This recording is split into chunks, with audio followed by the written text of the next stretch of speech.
mga ka-teens, good morning. Ito na naman po ako, nagbabalik para sa inyo.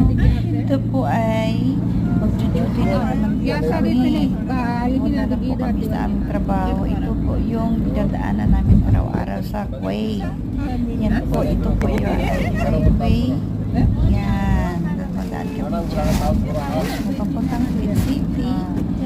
Sa Basading, ito po ay papunta Jabber Ali.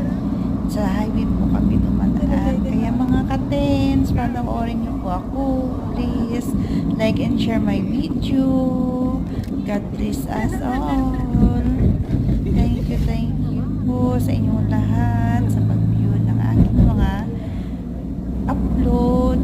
Kaya ingat po tayong lahat palagi. Ang lakas ng init sa Pilipinas, manood dito sa Middle East. Ang sobrang init po. Kaya ingat